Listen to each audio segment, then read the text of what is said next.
I'm looking for food for mom who can't move. A 5-year-old granddaughter rummaging through the park's trash cans. When I saw her after 6 months, she was thin and wearing tattered clothes. Mom is sleeping at home. There's nothing to eat. It's been 6 months since my son started working away from home. What happened to my daughter-in-law and granddaughter while I was unaware? I regretted becoming distant from my daughter-in-law out of consideration. Taking my granddaughter's hand and saying, "It's okay now," she showed a smile. Really? Will you help mom? We immediately headed to my son's house. However, there was a shocking truth hidden there. 3 years have passed since my husband passed away at the age of 55, and I've been living alone, feeling lonely. My sister lives nearby, which has been some consolation. My son, John, who is turning 30, lives with his wife and child about a 30-minute drive away.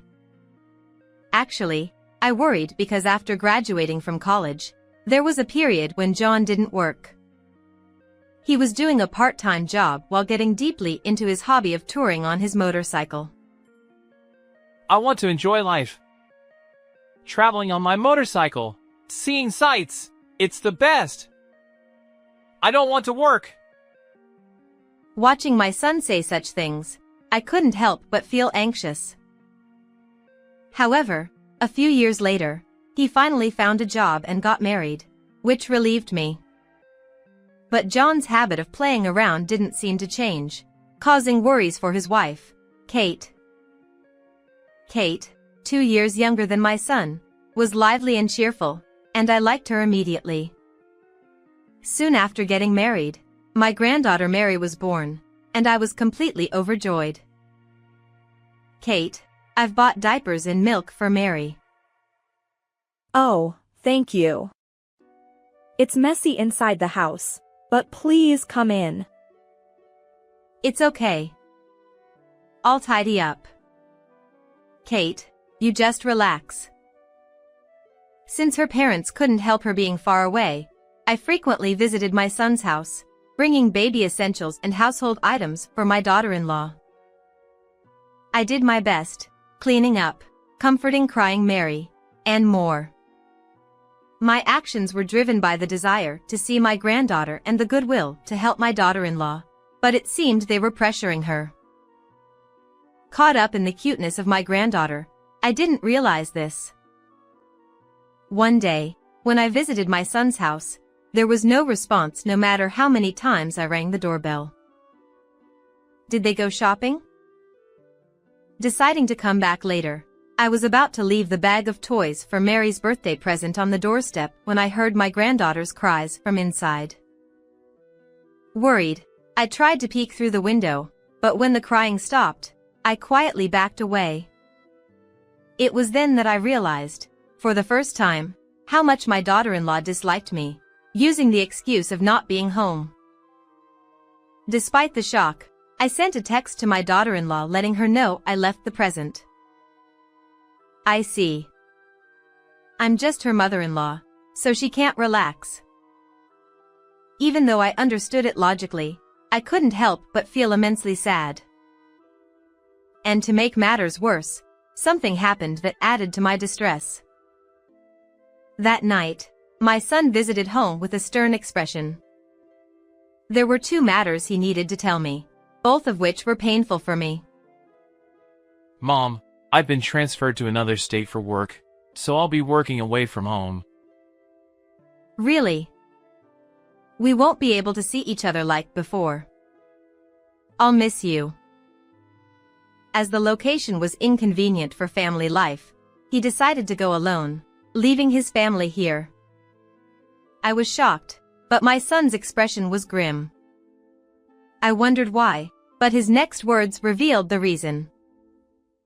And, I hate to say this, but could you please stop bothering Kate already? Huh? What do you mean? Bringing household items is fine, but seriously, lay off Kate. Bullying your daughter-in-law isn't cool these days. I never thought you could be such a jerk. I denied any malicious intent, but my son grew more forceful. You've been frequently peeking into the house, passive-aggressively cleaning, and comforting the baby, right? Well, Kate was crying because of you. Don't be so cruel. I didn't mean to. I didn't realize. I'm sorry. I thought I was doing the right thing, but it seems it was excruciating for my daughter-in-law. I apologized to my son, but he wouldn't forgive me. If you keep harassing her, I'll cut ties with you, Mom. No way. John slammed the front door shut and left. At that moment, memories of my son's childhood flashed through my mind. He was mischievous and demanding, but I always raised him with all my love. Next, I thought of the adorable face of my granddaughter Mary. Feeling guilty for hurting my daughter-in-law, I called her. Kate, I'm sorry. I'll be more careful from now on. Did John say something? I'm sorry. I'm overwhelmed. No, it's my fault. I'll make sure to ask before coming over from now on. However, Kate remained silent and didn't respond. Maybe she wanted to tell me not to come to her home. After that, John didn't say anything to me and seemed to head to his new assignment. Later on, I tried to contact my daughter-in-law to arrange bringing gifts for my granddaughter's birthday, but her responses were lukewarm. She often asked for items to be sent via delivery because she was busy. However, one day, Kate unusually called me. When I encouraged her to speak, she said, tearfully, Actually, we're short on money. Worried that my son's bad habits might be showing, I asked to meet her and discuss things at a cafe. Kate arrived alone, having left Mary with a friend. Her expression was very somber. According to her, since John started his solo assignment, he stopped sending money for living expenses. Then, she dropped an even more shocking bombshell. John seems to be having an affair. What? Kate continued. When I was video calling him, I saw women's clothes hanging on the wall in his room. When I said I would ask my son about this, Kate choked up, saying, I don't want to break up with him. I believe he'll come back to me. Feeling sorry for my hopeless son, I apologized to Kate.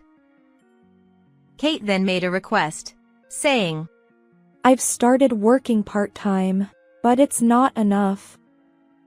Could you send me $500 each month? Despite Kate's hesitance, it was all John's responsibility. I agreed without hesitation. Kate added, Also, I'm overwhelmed with work and can't clean the house properly. I don't want you to see it. I understand. Don't worry, I won't just drop by unexpectedly. Anticipating Kate's difficulty in saying it, I responded kindly with a smile. But what is my son thinking? Kate asked me not to tell John, but as a mother, I couldn't refrain from giving him my opinion. After parting ways with Kate and returning home, I called John that night. I subtly asked if he was cheating, but he seemed irritated and angry. Hey, Mom! Don't bother me with such trivial things. John, clearly frustrated from work, didn't outright deny cheating, so my anxiety only grew. After that, various expenses such as clothing for my granddaughter and medical bills when she fell ill started piling up, and Kate began coming to me for money. By this time, I couldn't see my granddaughter at all, but I believed it was all for the sake of dear Mary and my unfortunate daughter-in-law. So, I continued to provide money from my husband's inheritance and send allowances. Even when my son occasionally returned from his solo assignment, he never came to see me, only insisting over the phone.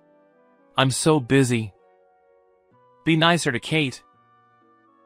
I was torn apart, feeling lonely without being able to see my son, but I started dreaming of sweet Mary more often. Still, I convinced myself that as long as my granddaughter was living happily, it was enough. But looking back now, I should have gone to see my granddaughter. At that time, I never could have imagined things would turn out like that. It was a spring day, nearly a year into my son's solo assignment. My sister, who lives nearby, invited me to a cherry blossom viewing spot near my son's house. She was worried about my mood, but the sight of the cherry blossoms in full bloom lifted my spirits a bit. However, what caught my eye then was a small child rummaging through the trash can in the park. Concerned that the child might be alone, I approached. When the child looked up and our eyes met, I blinked and looked again in disbelief. What? No way. The child was none other than my granddaughter Mary, whom I had seen only in dreams. She should have been 5 years old by now. Mary, is that you? What are you doing here? I'm looking for food for Mom who can't move.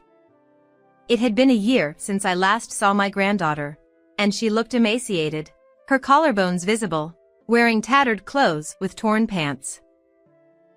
The Mary the first knew had chubby cheeks and a cute face, so I was shocked by her drastically changed appearance. Where is Mom? She's sleeping at home. There's nothing to eat, Dad took all the money from home. It seemed that something had happened to my daughter-in-law and granddaughter while I was unaware.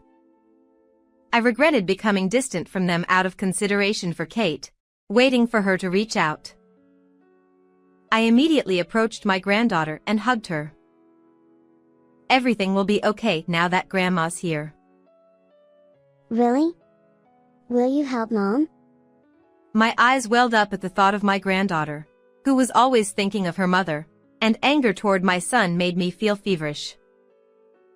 However, despite my emotions, a shocking truth was hidden there. I explained the situation to my sister briefly, and went to my son's house with my granddaughter. I rang the doorbell, but my daughter-in-law didn't answer. Since the front door was locked, I couldn't do anything and felt at a loss. Then Mary said, "Wait a moment. There's a secret entrance," and slipped in through a small window at the back of the house. Later, after Mary opened the door from the inside, I rushed into the living room. However, my daughter-in-law was nowhere to be found. The interior was terribly dirty, with half-eaten cup noodles and empty beer cans scattered around. "Mommy disappeared. I wonder where she went," said Mary. "Leave it to Grandma. Everything will be okay." I reassured the anxious granddaughter and, as a precaution, left a note in the mailbox saying taking Mary home and headed back to my house. Back home, I gave Mary a shower and changed her into new underwear and clothes I had prepared to give her as presents. Despite being thin, she looked adorable after I combed her hair neatly. When I made omelets, Mary's eyes sparkled, and she eagerly started eating, exclaiming, "Delicious." She must have been very hungry. After the meal, she told me that her immobile mother had asked her to go find food. If that was the case, then where has Kate gone? I felt like I'd been had. Could it be? Kate's condition suddenly worsened. I thought she might have called an ambulance herself and been taken to a hospital somewhere. I tried calling my son, but couldn't reach him. Meanwhile, my granddaughter, now full, started to doze off. I quickly prepared a bed for her, and she was overjoyed. "Wow! The bed is so fluffy, It feels amazing. She exclaimed before quickly falling asleep. Worried about my daughter-in-law, I called my sister, who lives nearby, and asked her to look after my granddaughter while I headed back to my son's house. What I saw there was a shocking sight. Is that Kate? As I hid in the shadow of the neighboring house to observe Kate without being spotted, an elderly neighbor approached me. We had exchanged greetings when my son and his wife moved in, so we were acquainted. After hearing a certain story from the neighbor, I trembled with anger. 2 hours later, I received a barrage of phone calls from my daughter-in-law after she saw the note, saying, "You took our daughter without permission." I'm sorry. I happened to meet Mary at the park, so I brought her home. I intentionally played dumb and apologized. Taking her your home without permission is rude. I'm really sorry. I didn't mean to worry you. But since it's been a while, can you let her stay with us for 2 or 3 days? Please. I'll make sure to thank Kate generously. Huh? If that's the case, I don't mind, but there's one promise. Her proposal was, since Mary has a habit of lying, please don't believe anything she says. I already knew the truth of the matter, but without letting on, I went along with her to reassure her. It's common for young children to do that. Understood. I'll just let Mary's words go in one ear and out the other. 3 days later, my daughter-in-law came to pick up Mary. John is supposed to come home for the weekend. I need Mary to help with cleaning, so I've come to pick her up. Give her back. I won't return her to a mother who deceives your own child. At that, my daughter-in-law raised her eyebrows and glared at me. I don't know what you've heard from Mary, but didn't I tell you that she was a liar? It's absurd to believe everything a child says. Finally, Kate's true colors began to show. It seemed she intended to dismiss everything as lies from Mary. However, upon hearing those words in the living room, my granddaughter burst out crying and ran out. I'm not lying. I was worried about Mama. Seeing my crying granddaughter was heartbreaking. Not wanting to witness further arguments between adults, I asked my sister, who was at our house, to take Mary to the detached room. Then, I confronted Kate once again. I showed the pictures I had taken while hiding in my son's neighbor's house when I went there. They depicted Kate in intimate poses with a young man, and another where she was slipping wads of cash into his pocket. Kate's expression changed for a moment, but then she burst into laughter. It was just a little fun. John is under my thumb, so I can manipulate him any way I want. If you keep this up, you'll never see your grandchild again. Furthermore, I shared what I had heard from the neighbor. She said, "It might be meddling, but I can't bear to see your granddaughter in such a situation." Kate, it seems you've been leaving Mary outside and frequently bringing young men into the house, right? The neighbors have noticed. What? I have no idea what you're talking about. Kate tried to play it off, but the neighbor had also taken videos and photos of her with her lover. According to the conversations in those videos, Kate had lied about her health to spend time with her lover, and she had cleverly concocted excuses like going to look for food to keep Mary from coming home. "I'll tell everything to John," I declared. Yet Kate continued to laugh. I've already told John that I'm being bullied by you, so he doesn't trust you. It's pointless to tell him anything. I'll just cry and tell him that you're lying. Finally, I understood why my son had turned cold towards me. It was all Kate's doing. At that moment, a figure emerged from the neighboring room with a furious expression. Kate, you were deceiving me, weren't you? No way! Why are you here? As it turned out, it was my son who, upon hearing my plea, took leave from his assignment and came home, thinking it was another case of marital abuse. However, he realized the truth from the evidence photos and his daughter's testimony. It's all your mother's fabrication.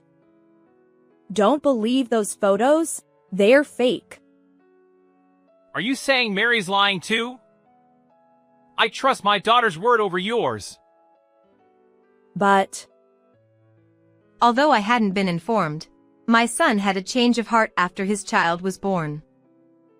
He said he had worked day and night at his assignment to increase his income and sent substantial amounts of money for living expenses.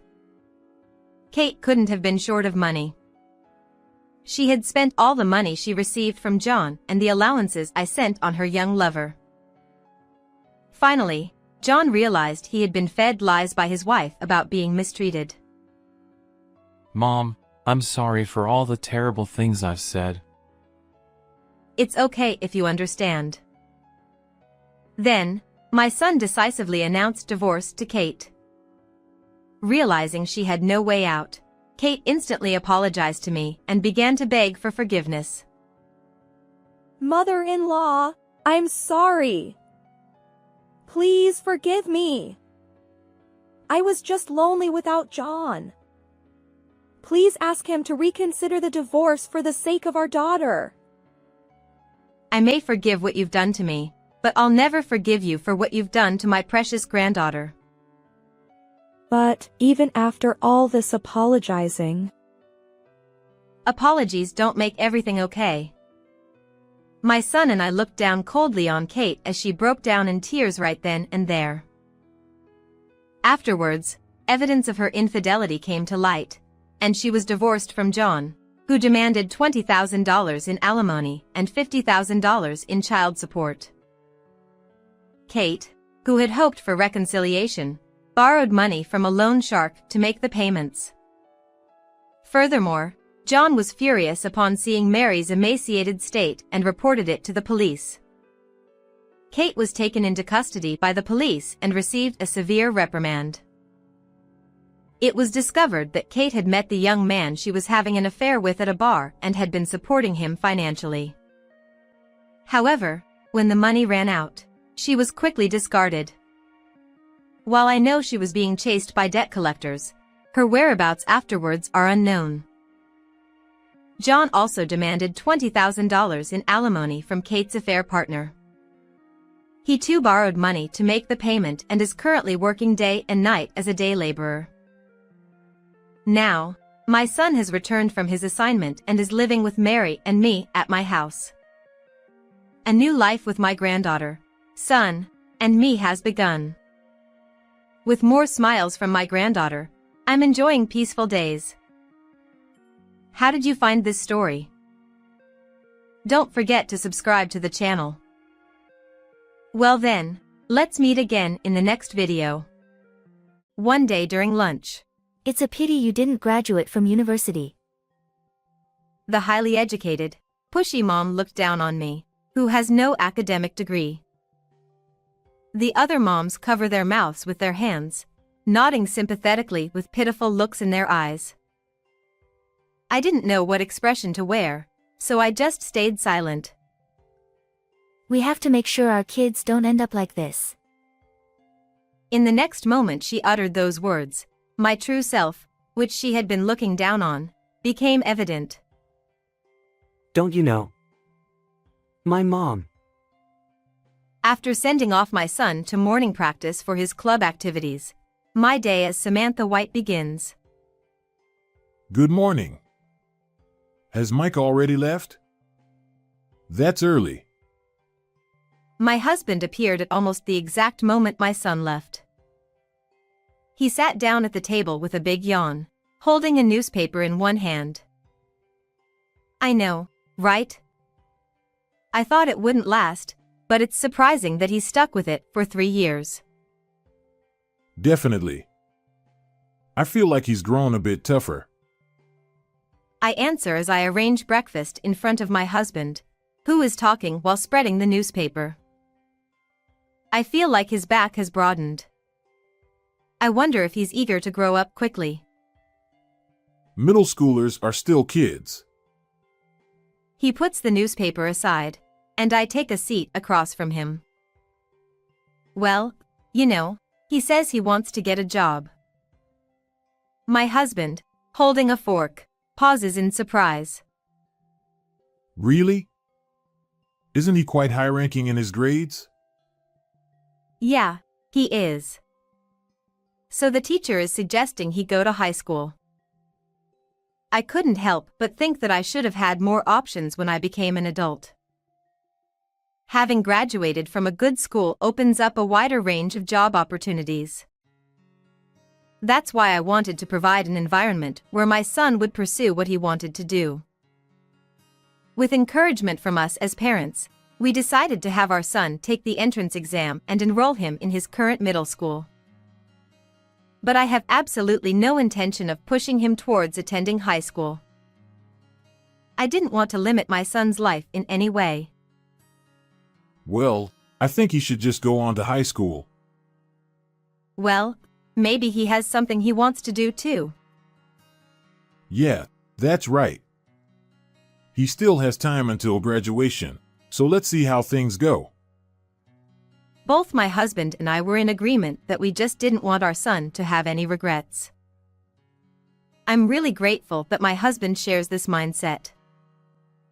I was recalling the conversation I had with my mom friends yesterday. Hey, which high school is Emma's son aiming for? Well, considering his current academic level, I think a high school would be a safe bet. A high school. As expected of Emma. I wanted my child to be a diligent student too, but I wonder what went wrong. At least I want him to get into B high school. But B high school is perfectly fine too. My child says he doesn't mind which high school he attends. It seems he reluctantly chose a high school because the teachers recommended it. At a high school, over 80% of graduates go on to attend top-tier universities. Because of this, it's incredibly popular nationwide, attracting students from all over the country, and the competition ratio and deviation score are quite high. I envy you even more now. I'd love to hear more about your educational approach, Emma. Well, I suppose I should at least have my child attend my alma mater. Emma, you graduated from that famous university, didn't you? Yes, but it's nothing special, really. You can really feel the difference in upbringing, can't you? Today, you're wearing such lovely clothes and that bag. Is that Hermes? Yes, it is. They notified me about their new collection the other day, so I couldn't resist. Is that watch from there too? Yes, it is. The salesperson recommended it to match the bag, so I bought it. This is who they mean by having received a proper education. I'm truly envious. Emma Williams is the one who is being admired by the other mom friends. It seems she graduated from a famous university, and her husband works for a large company. Although nobody knows where exactly her husband works, Emma always dresses in expensive designer clothes. By the way, how did Mike do in the test the other day? After the parent-teacher meeting, I found myself inadvertently involved in a conversation with two others who were leaving around the same time. Suddenly, Emma asked me a question. Oh, same as usual? Since Mike got deeply involved in his club activities, he's become more diligent in his studies. Maybe he's discovered the enjoyment of sticking with something. Apparently, he leaves the house early in the morning to study before club practice. Thanks to this, he's been maintaining high grades in his tests. I heard Mike did really well this time. Did he? His score was apparently right behind my child's. Samantha, how do you help him with his studies? Oh, I'm not doing anything. He's just working hard on his own. Don't say that. Which high school are you planning to send him to? He says he wants to get a job instead of going to high school. The other mom friend raised her voice when she heard that. What? Of course, you're going to stop him, right? With such good grades, it would be a waste. Well, it's his own decision, so. Samantha. You have to make decisions for him as a parent. It's the children who will struggle in the future. If the parents don't bother, it'll end in disaster. That's right. You should learn proper education at Emma's study group. No, Emma, when will the next study group be? Ignoring my attempt to decline, the conversation between the mom friend and Emma continued. Let's see, how about next Saturday? After hearing Emma's response, the mom friend sent me a glance. That day. Samantha, you always seem to be so busy. You never come whenever we invite you. Emma is making time for you. So Samantha, why don't you come sometimes? It's okay if it's too much trouble. Unlike us, Samantha is working, after all. But, Emma. Emma indirectly looked down on me. I'm not comfortable with this kind of one-upmanship or talking about children as if they're possessions. That's why I've always declined these so-called study group lunch meetings. Emma's son is always among the top 5 in his grade. A real genius. As a mother who raised such a child, she attracts other moms who are eager to hear her educational philosophy, which is why they call these lunch gatherings study groups. Honestly, I do think it would be better for him to at least finish high school. However, that decision should be made by himself, not by us parents. All right.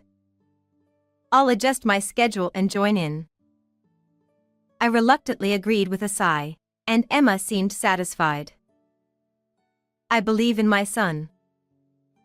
That's why I want to support the path he chooses and help him if he gets stuck. Our only wish, my husband's and mine, is simple. We want our son to lead a fulfilling life that he is happy with. When we decided on Mike's middle school entrance exam, my husband and I discussed it and agreed that this was the one thing we absolutely wanted to secure. When I first met the mom friends, I enjoyed the lunch gatherings where we could talk about our children. But as Emma became increasingly focused on academic backgrounds and upbringing, I started to feel uncomfortable and gradually distanced myself. While I believe education is important, I don't think it defines everything. Emma obviously judges people based on their academic backgrounds. She must also look down on me for being a high school graduate who works. But what she can't stand is that my son competes academically with her own son. Whenever she sees me, she makes a point to talk to me, trying to assert her superiority. Each time she does this, I grow more uncomfortable with Emma. Mike, I'm having lunch with Ray's mom and some others this Saturday. Would you like to join? Ray will be there too. Oh, really? I have something to do, so I'll be late. Is that okay? That's fine. Mike and Ray seem to be good friends, and it was through my son that I got to know Emma. I believe it's not right for parents to limit their children's friendships, so I maintain a relationship with Emma for Mike's sake. Saturday. The designated restaurant was a typical upscale place with sparkling chandeliers. Emma, dressed in luxurious attire, blended right in. Oh, Samantha. You finally made it. As she spoke, her eyes scanned me from head to toe, as if evaluating me. Seeing Emma exchange meaningful glances with the other mom friends made me feel self-conscious, wishing I had worn something nicer. There were 2 round tables prepared, with mothers and children sitting separately. I sat down next to Emma as she had invited me, and the lunch courses were served one by one. By the way, Samantha, you mentioned something about your educational background. Which university did you graduate from? I didn't go to university. I graduated from a commercial high school and started working right away. Oh, I see. That happens when families don't have much money. How unfortunate. The other moms cover their mouths with their hands, nodding sympathetically with pitiful looks in their eyes. Don't pity me without knowing anything. I didn't know what expression to wear, so I just stayed silent. We have to make sure our kids don't end up like this. I felt like I was watching a TV shopping channel as I watched Emma continue pressing on me. Children can't make decisions for themselves yet. Look, see? Like those who can't even keep to time. Looking at the children's table, I noticed that only Mike's seat was empty. It's the parents' responsibility if their children turn out like that. It's okay, Samantha. Even without a degree, it's never too late. That's right. That's right. We'll support you too, Samantha. I deeply regretted coming to this gathering against my better judgment. Samantha, you might not know, but Ray attends the Holmes Summer School, which is a famous institution. Right, Emma? That's right. Holmes Summer School is a fantastic place. The teachers are top-notch, and many of the students who attend are from prestigious backgrounds. After all, you have to choose your child's friends wisely, don't you? The moms nodded to Emma in agreement. I visited the school last month, and it was truly wonderful. Samantha, you should consider. Sorry, I'm late. Interrupting Emma's voice, Mike appeared. Mike, you're late. Yeah. But hey, were you just talking about Holmes Summer School?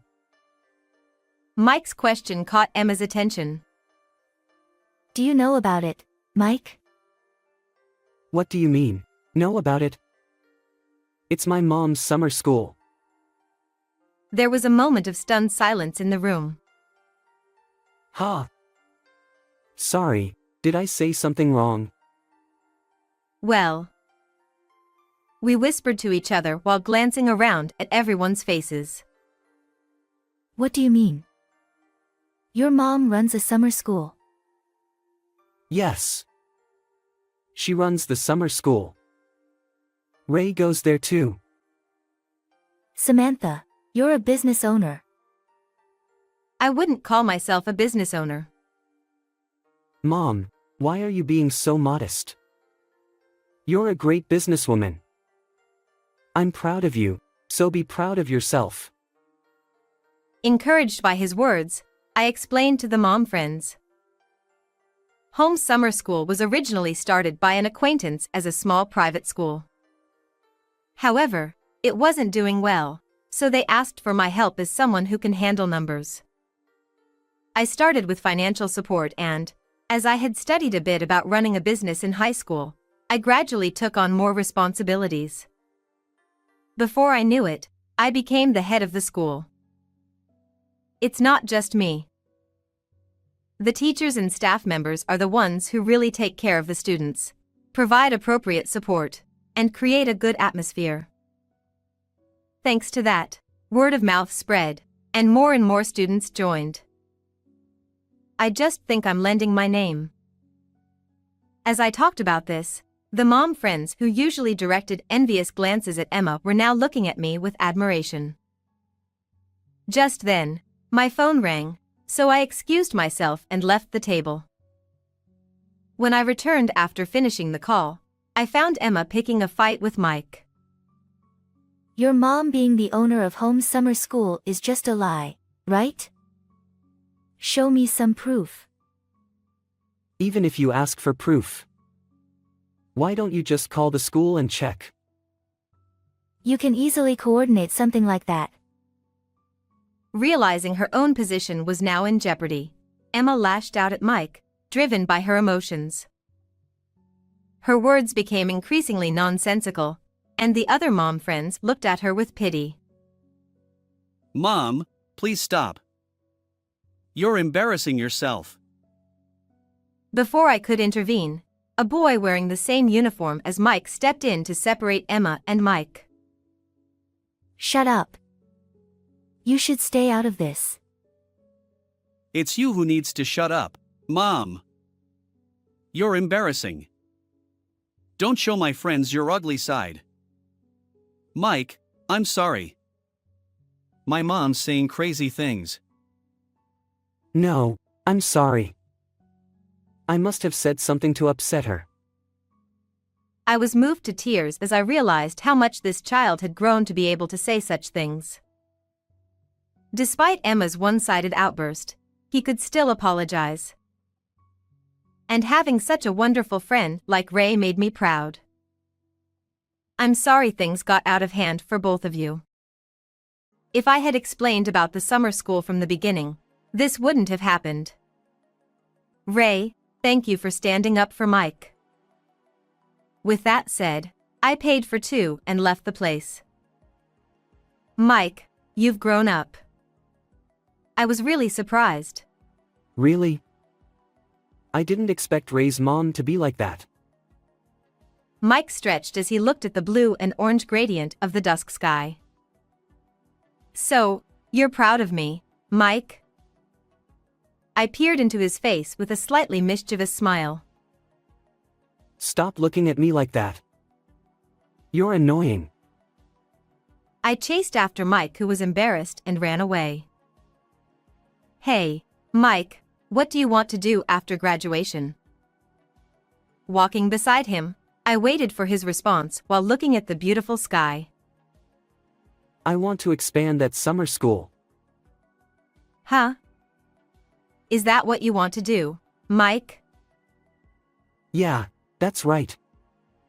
I started enjoying studying and was able to push myself in club activities all because of the friends I made there. I want more people to know about it. Even though we're together every day, you never know these things until you ask. Everyone says that school feels so comfortable because of Mom. So, I want to be the kind of person who receives such compliments. The face of my son, illuminated by the setting sun as we walked together, suddenly blurred. I'm glad I attended the lunch gathering today. I felt the growth of my child and had conversations I wouldn't normally have. I think I'll never forget today. And since then, Emma, who used to belittle me every time she saw me, has gone. Instead, Hey, Samantha. Would you consider hosting a study session for us next time? We can use the home summer school as the venue. I'm sure there are plenty of people who would love to hear you speak. No, I'm not doing that kind of thing. She started to flatter me and talk to me in a silky voice. Thanks to her, I got the chance to hear my son's true feelings, so I'm not just ignoring her. Since he also expressed an interest in business, I've been gradually involving him in helping out with the school since then. Seeing him buying books and doing various research online, I can tell he's genuinely taking this seriously in his own way. When I talked to my husband about our son, he may joke about his fatherly dignity, but deep down, he seems genuinely pleased with our son's growth. I believe we will continue to spend precious time together like this, caring for each other and cherishing every moment.